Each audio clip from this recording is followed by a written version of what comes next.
we have covered the develop part. We saw how the design data integration happens using the ECTR and how the CAD models flow from a designer's point of view from a 3D model to a data in S4 storage to ECTR to EPD, and finally being able to share it with the designers across the globe, internal or external. We also saw how Sambrick is using the collaboration tool for document and design exchange for information within their internal organization and cross-brand design implementation that they do. And we also saw how Danish Crown is using the specification collaboration and the workflow and the different collaboration capability features that are available in EBD for collaborating with their suppliers on the very specific compliance-related processes and workflows that they have.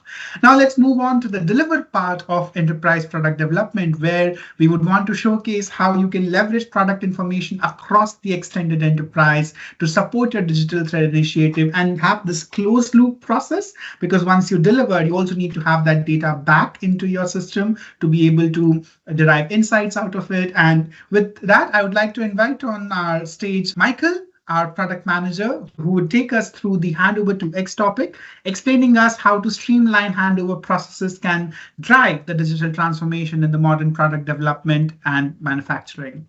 Over to you, Michael. Yes, and thank you, Yash. Thank you, everyone, for joining.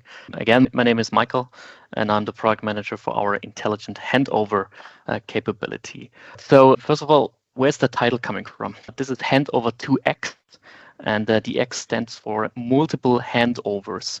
So what I want to do today is I want to show you and also briefly, of course, explain to you what are different handovers in the engineering process and actually along the whole digital thread, as Ismail was already talking about it. So today I want to do one thing. This is handover to manufacturing. This is what we are already able to do with the EBOM to MBOM transformation. And then secondly, I will also talk about what we are up to for the future. And this is including additional handovers, one being to the asset and service management. This is in the line of SBOM, right? MBOM to SBOM transformation, but also other handovers are there that we are already looking into. So with that being said, let me start with a couple of challenges that we can identify and that most of you, I guess, can relate to. And this is handovering BOMs, basically, and in the future product structures is something that is not that easy usually. First of all, if the data is not accurate, right? If you don't have the precise data sets that you need, your product quality is basically suffering in the end, right? So if you don't have the right quality at hand to produce something, the product that you are going to produce is not as good as it could be, right? So this is one of the challenges that we try to fix with our intelligent handover capability. And the other thing is handover is something that can be very time consuming, right? Imagine you have a very long BOM, you're not really sure what kind of version is it, you're not really sure who signed off on it, right? All of these questions are time consuming, and the tool, the intelligent handover, is there to help you with that process. And last but not least, this is related to both of them, but this is the core, this is at the core of our solution, is you need to stay consistent with your data. That means you need to know what is consistent on the design phase compared to the manufacturing phase, and what happens if something changes, right? We need to have a tool there that helps you to identify if something changes of one side of the fence, basically, and what happens to the other side. And the tool is guiding you through that change process. So this is 3 pain points that most of the customers have, and that we are trying to address with our capability. To have a look on the digital thread or the product lifecycle, if you will, what we can identify is, of course, you have some structures in the beginning. And we did see that when we're talking about the early development phases and in the define phase, basically. When we talk about classical engineering, this is the second phase that you see here, we usually have something that you can call an EBOM, or for bigger customers, for more complex systems, you would talk about a product structure there. And this is the first handover that I would like to talk about today. This is the EBOM to MBOM handover, meaning we are connecting with that bill of material transformation. We are connecting the engineering phase, so product development, with the shop floor and with the execution on an MBOM. So this is the one handover that I would like to talk about today in more detail. And I will also show something in the system and give you a quick glimpse into what the intelligent handover capability looks like. Then we see additional handovers, and one that is actually something that we're currently working on is the handover to the asset and service management. That means we take data from manufacturing through the data and see what is actually necessary to be handed over to the service department. What is something that is under maintenance, right? What is a component in your system that is under maintenance? What is something that needs to receive an equipment number or needs to be serialized in the end? So this is the second handover that we're currently working on, not yet part of the solution, but this is something that we will add in the near future. So this is additional handovers, right? And we extend that, of course, to even more structures. Our strategy in that regard is whenever it comes to structure transformation, we want to use the intelligent handover capability to help the user keep track of the changes of structures and understand how one structure leads to the next structure. Right, and one last slide before I give you a little glimpse into the system. This is basically the summary of what the intelligent handover capability is about. First of all, as I said, we already integrate with change record and config management.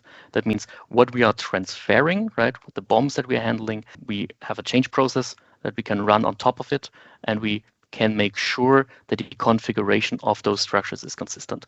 This is config management. What is a lab preview is that we are working on infusing that capability with artificial intelligence, namely machine learning, to support a BOM to BOM handover. That means the system is not just guiding you, it's also providing you with a suggestion. What is a potential MBOM based on the data that you're entering as an EBOM, right? And it learns from historical data, something that we're currently also working on and that we want to add to the solution. I wouldn't say in the near future, but in the midterm. Then we're also integrating, of course, later with the EPD visualization service. That means it's not just structures, it's not just BOMs that you would like to see. It's also, of course, that you want to see geometry and you want to understand how does a component in the BOM, how does it look like? And not just as a part itself, but also how does it relate to the whole assembly? So that is something we will add in the nearer future. And then I was already talking about synchronizations, right? EBOM, MBOM supported today, but we will add additional structures, the BOMs that I mentioned here, plus, and that is very important, also the upcoming enterprise product structure. That means we can base those transformations not just on bill of materials, but more sophisticated on product structures. And last but not least, this is also something for the midterm, not for the nearer future. We would, of course, like to integrate that with advanced variant configuration. That means it's not just a product structure, it's also that you can configure it and understand how variants are placed there and what rules count if you want to derive a specific variant from your product structure and then use it, of course, in the handover process and send it, for example, to the manufacturing floor. So this is a quick overview of the solution. And I want to give you a quick glimpse into what the system looks like. And if that's not enough, and if you have additional questions, please feel free to reach out to me and we will schedule a more detailed deep dive. So first of all, this is the intelligent handover application. I'm looking for a product. I'm searching for an example here. This is going through all of the bill of materials that we have in an S4 backend, and it's loading. And we see there's only one usage of usage type engineering. It's the first one. And this is the one that I'm about to take and start a handover activity from that bill of material. To start a handover activity, I need to create a handover. So I'm creating a handover and then I have to fill in a couple of details. As I'm doing the EBOM to MBOM handover, I need to make it plant specific. I add which plant is it ending up in, the MBOM, and I choose a usage production because it's an MBOM. You can configure that actually. You can add additional BOM usages if you want. And for now, I leave the change number off. I will talk about it at the end, what happens if you switch it on. Right, I create the handover activity. This main window basically, which shows you the source panel and the target panel. What we do is we basically plan from left to right. On the left side, there is the EBOM already loaded, and on the right side, this is where we will plan the MBOM to. In the future, of course, you will be able to add additional structures to this. And I go through the component list in the EBOM a little and want to show you how you can handle these components here. The chassis is basically an assembly. That means I can load additional EBOMs underneath. And if there are alternative BOMs, the system will ask me which of the alternatives do I want to load, option 1 or option 2. I pick one of those options and load the existing EBOM underneath. That means basically we, of course, support a multi-hierarchy BOM here. It's just the case that in the beginning, we only load basically one level. Then I have a quick look on the right side. And what I want to do now is that I add a component that was not part of the EBOM. You can think of an installation kit that you need to add and group your component a little bit differently. Or you can basically add a manufacturing consumable, something that was not described in the EBOM, not described in the CAD system, right? That you need to add to the MBOM in order to make the manufacturing process work. So I added an installation kit and can use that to restructure the components that are coming from the EBOM. I add another thing, and this is a consumable. I basically add grease oil, right? This is needed for the manufacturing process. It's not really part of the product itself, but it's something that we need on the MBOM level to make the production work. Yeah, let's pick one of them. Okay, so that's also added to it. And then I can start the planning process, right? Going to the left side and starting the planning process. We will see there's multiple options to plan from left to right. First, I select a couple of BOM items and use the drag and drop functionality to bring them from left to right. I assign them to the installation kit. This is what I meant with restructuring, right? So they are now part of a different assembly. And the system supports me and shows me, okay, the little green on the left side means it's already planned. And if you see the shopping cart there, it means that I consumed it in the right quantity, right? So most of them have basically quantity 1, and one of that has quantity 30. And I consumed all of those quantities. That means I did the planning correctly. Then there's a second option to plan. Let's do that for the other assembly for the chassis. Let's bring all of the other components over into my MBOM. I select them and then use plan as selected. So I plan exactly the way I selected it on the left side.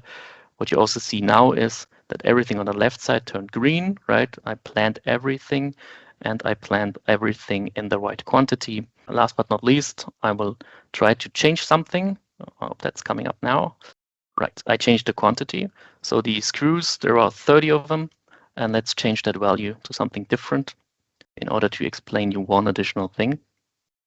You see it's both 30. And what I do now, I change that value.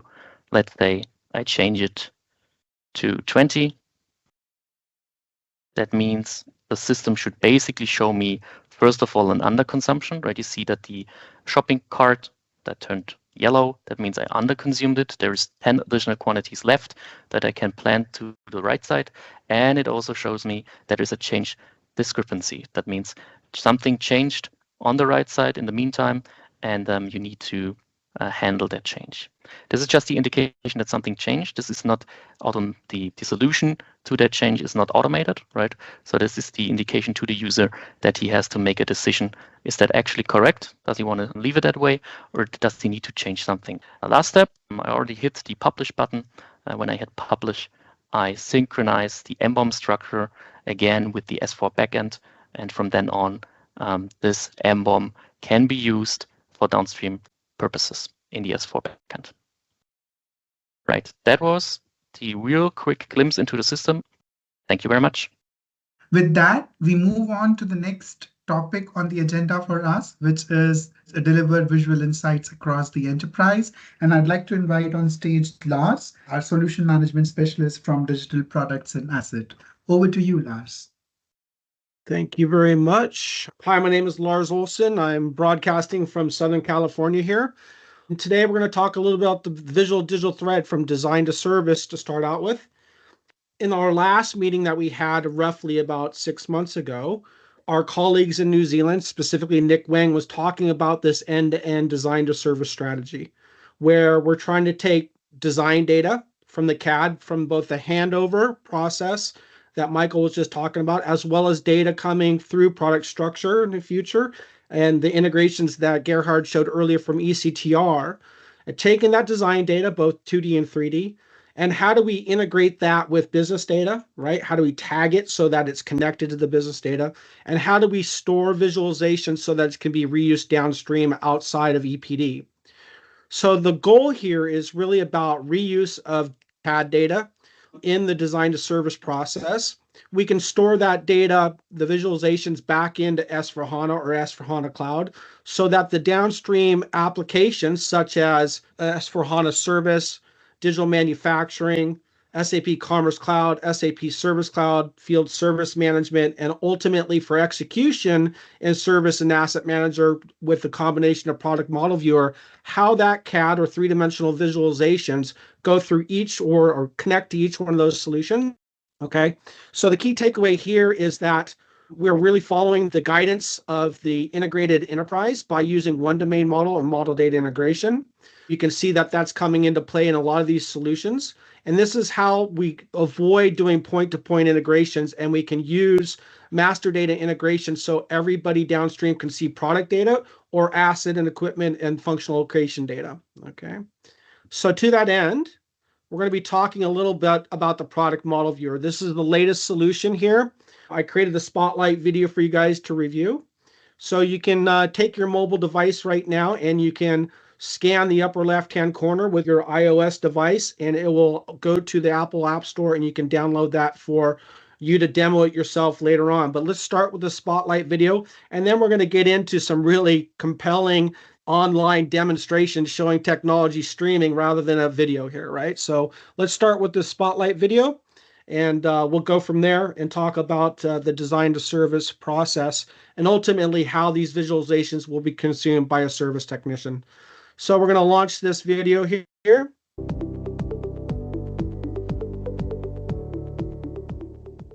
Visualize the digital thread by connecting product development processes to the extended enterprise and eliminate costly data silos. Manufacturers can digitally transform 3D product and business data into visual service instructions, improving first-time fix rates and increasing service efficiency. The SAP Product Model Viewer is a mobile companion app which enables manufacturers to deliver product models downstream to the extended enterprise. By streaming visualizations from SAP Enterprise Product Development, authorized service providers can view animated step-by-step work instructions and augment 3D product and equipment models, including relevant engineering and business data. Accelerate time to value and avoid costly design decisions by visually collaborating with your ecosystem. Securely share your 3D models with key stakeholders in the supply chain and visually contextualize every product development decision. You can easily upload 3D computer-aided design data into SAP Enterprise Product Development while ensuring user rights and product data security. Once uploaded by you or by a workflow, visualizations are immediately available to key stakeholders in the extended enterprise for viewing within the Product Model Viewer mobile application. Your business partners and customers can provide early feedback and help to avoid costly design decisions throughout the development process. You can transform your 3D computer-aided design data into interactive visual work instructions. Enhance your visualizations with views, text, and step-by-step animations to visually communicate manufacturing, service, and maintenance procedures. Place and scale 3D visualizations to the actual product dimensions to validate if the product fits within the physical environment. Easily navigate products, assets, and facilities by moving the mobile device. Select objects to view business master data. Enhance your product experience and build brand awareness by leveraging the power of augmented reality. The SAP Product Model Viewer enables manufacturers to accelerate sales cycles and time to market in product development processes. Upskill and train frontline workers to increase worker productivity and service efficiency. Build brand awareness and enhance your customers' product experience with augmented reality.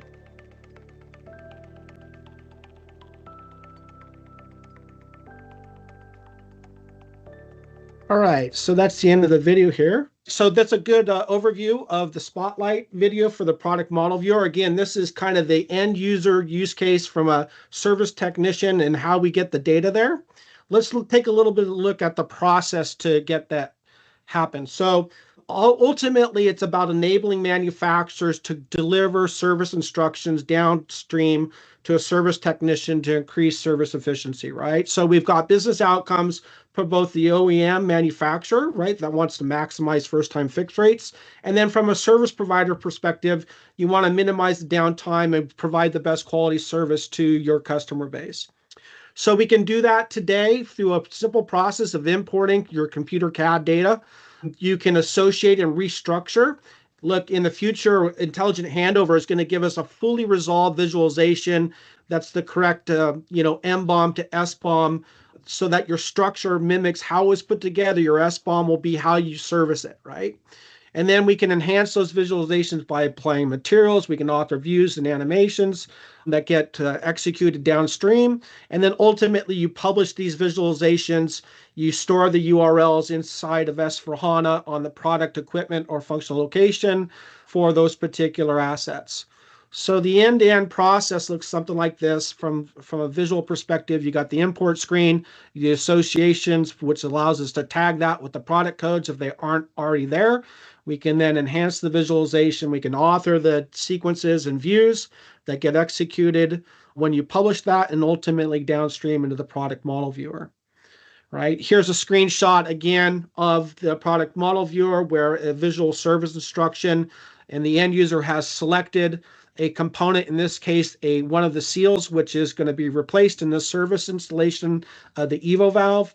Again, you can download this on the App Store today. And when you select that, you can also select this button at the bottom that gives you the metadata or the master data that's been basically tagged for that particular component. So you can copy and paste the material ID or the product code, depending on what system you're using. All of SAP is moving towards the notion of product rather than using the term material, if you're not aware of that, but nevertheless, they're the same. And as you go forward here, right, you can copy and paste any one of these key value pairs to place it into a service order, for example. Now, the key thing here is that when we have future integrations, such as Android, and ultimately in the future, we'll talk a little bit about roadmap here in a second, this allows us, these inner applications, to talk to each other. So for example, Service and Asset Manager will talk to the Product Model Viewer here. We'll have a detailed overview of that in the roadmap slide coming up. When we polled the German user group roughly about a week ago, I believe, of their use of augmented reality or service instructions, here's kind of the response from at least 19 of the 40 customers that were in the poll. The primary use case is, well, I think we didn't guess, but we knew that what the primary use case would be for here is around service and manufacturing and the ability to create these types of service or work instructions, just call them generically that, visual work instructions to be used in service and manufacturing. Now, we also believe that it will also be used in maintenance, but a lot of operators are struggling to get the actual OEM CAD data from their OEM suppliers to date. Obviously, it's also used in design reviews on the digital thread and BOMs. But now when we look about mixed reality, which AR is part of that, so you have VR, mixed reality with HoloLens, and then AR, which is what you saw in the product model viewer. Look, the vast majority of the use cases, again, are around service and manufacturing with some in design. So that's a really good news for us, is that, again, the product model viewer addresses both service and manufacturing work instructions today. And then we talk about the reuse of the visual digital thread from your product design data down to these other stakeholders and or siloed data, right? We want to use that same data and we want to use it throughout the end-to-end extended enterprise. So a lot of people are reusing their CAD visualization files in design.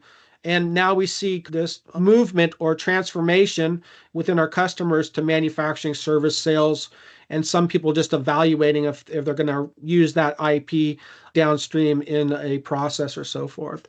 So now we talk about the roadmap for visualization here, and this is really exciting. I got a couple things to share with you here.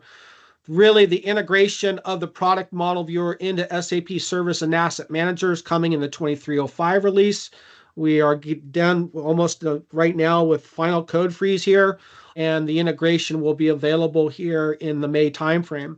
And that really allows intercommunication between the product model viewer and service and asset manager, which is going to be the delivery mechanism of service orders. And then when you select a component, for example, in the product model viewer, you can add that back to the service order because these two mobile applications will be talking to each other. Again, down here, the link is to the actual roadmap item. I always do that so you guys have complete visibility to our roadmap. Another thing that we're delivering with the product model viewer is the ability to actually place in augmented reality the product onto a known surface. So when you turn on the AR mode within the product model viewer, it will identify surfaces such as a table or a floor, and it will actually then track to that particular object that you select, and it will spawn in that location and stay there. So you're not trying to maintain its position in the physical world. So that will really help out in the AR use cases for the product model viewer. And then last but not least, we have the integration to Android, and that will be good for a lot of our customers that are using Android devices, right? Now we're going to kind of fast forward into the art of possible. And one of the cool things that we now are working on in the lab, I'm going to do a demonstration here, is massive model 3D visualization. Now, previously I told our customer base that, look, 3D visualization in the cloud is limited to structures of what I would call mid-size, maybe somewhere in the realm of maybe 100,000 parts. But with the latest integrations that we've done and technology update and innovations, we are now loading massive models into the web browser. Okay, this is 400,000 nodes and roughly about 500 megabytes in database size of a visualization that streams down and can be previewed on any mobile device that's got a minimum GPU in it. So any of your modern day mobile phones, your PCs, your laptops now has massive model visualization capabilities coming in 2305. This is huge because when we talk about visual asset management, right, they have large structures such as this oil rig, or they have BIM data, for example, that they want to do facilities managements with. So what I'm going to do is I'm going to jump into a lab preview here. So I'm going to launch directly into our development environment. So again, we're under disclaimer here. This is futures, but you're going to see live today, massive model visualization. If Microsoft can resolve that link, which it did, I'm now going to log into our development environment and show you the latest lab preview of massive model visualization. Okay. So this is going to take about 1.5 minutes, 2 minutes to load. It's made up of 7 IFC files. That is the BIM standard for open BIM. And while it's doing that, I'm just going to flip over and talk about another thing we're doing on. So when that's loaded, we'll come back here. So we'll talk about the next innovation here that's coming down the pipeline in 2308, which is support for point cloud data specifically for asset management or visual asset management, because the vast majority of our operators in energy, they don't have the original CAD data for their facilities, and they're basically doing capture with LiDAR to create point cloud data.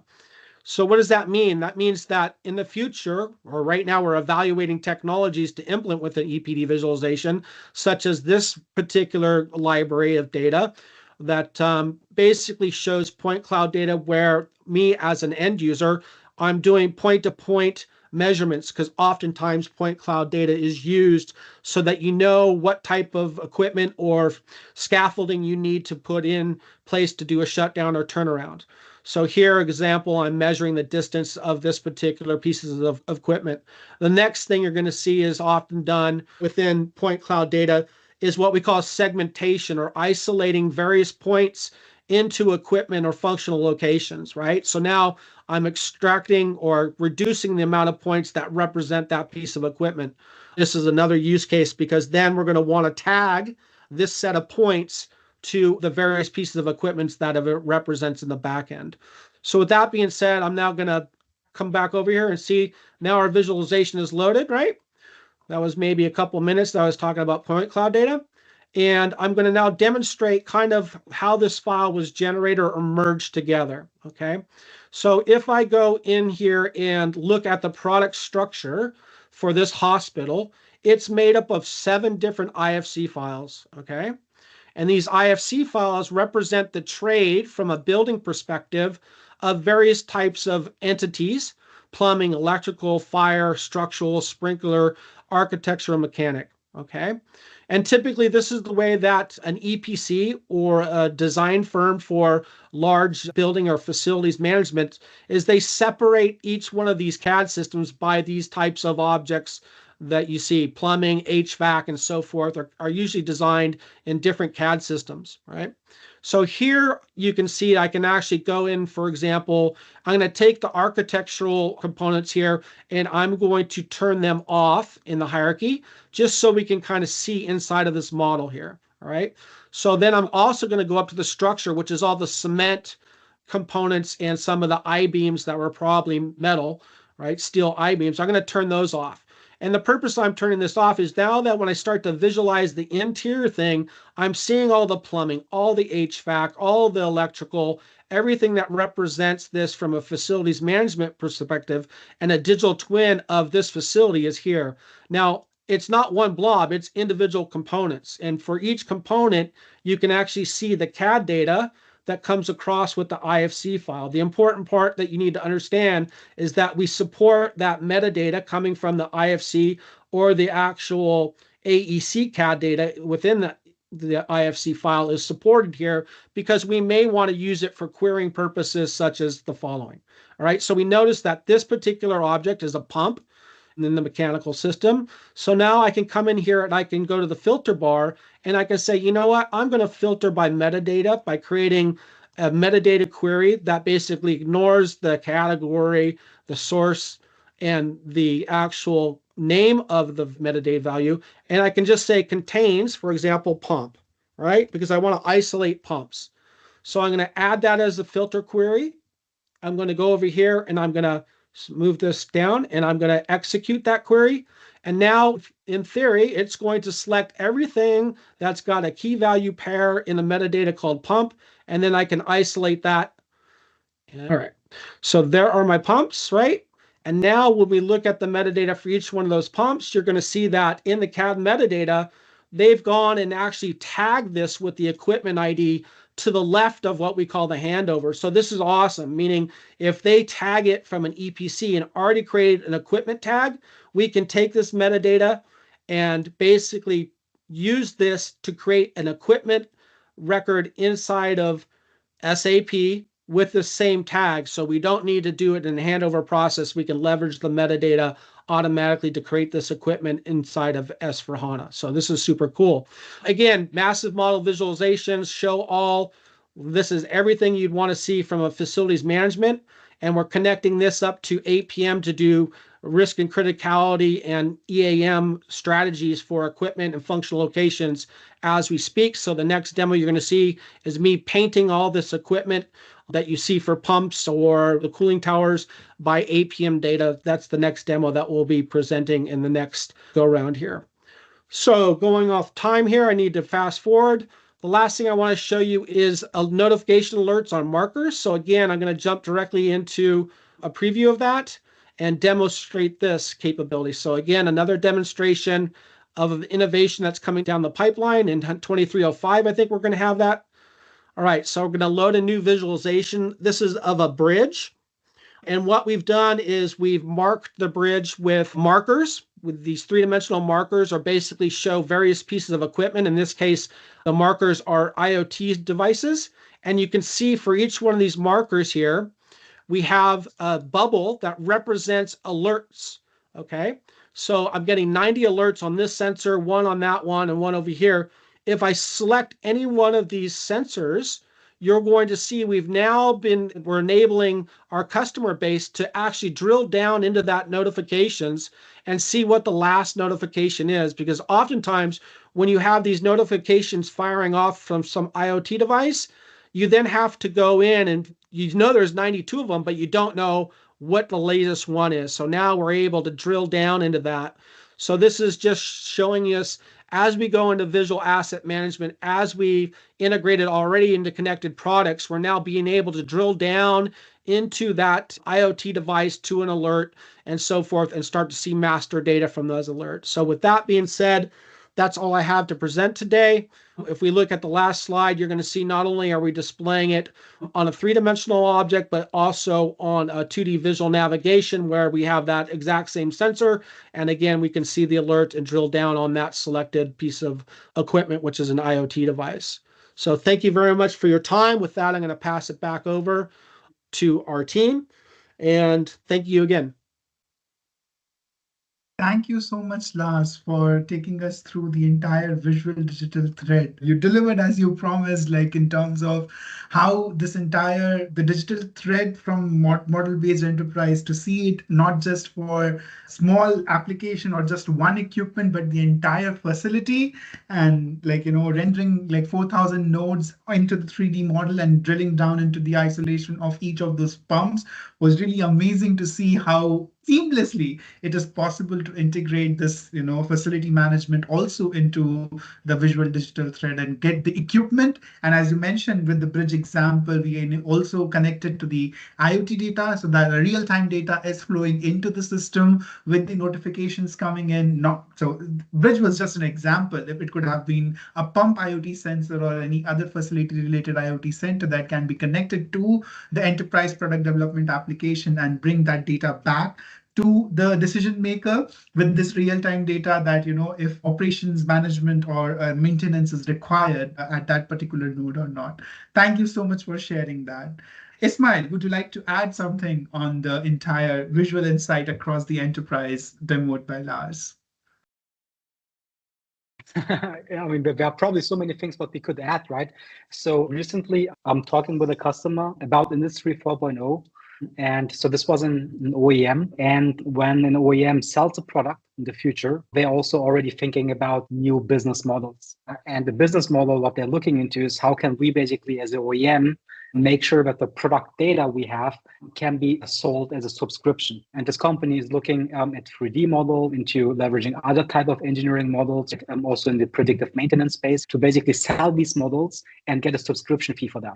And I think this is also one of the areas we haven't really talked about today, because with EPD, we have, for example, also developed an integration with subscription billing. And via this integration, we will be able to also create new business models. So I guess what I'm trying to say is, as we basically see customers going on the journey to adopt these type of technologies, we will also tap into the ability to create new business models, and with that also basically create new top line opportunity with delivering visual insight. And that's quite exciting if you ask me. Thank you so much.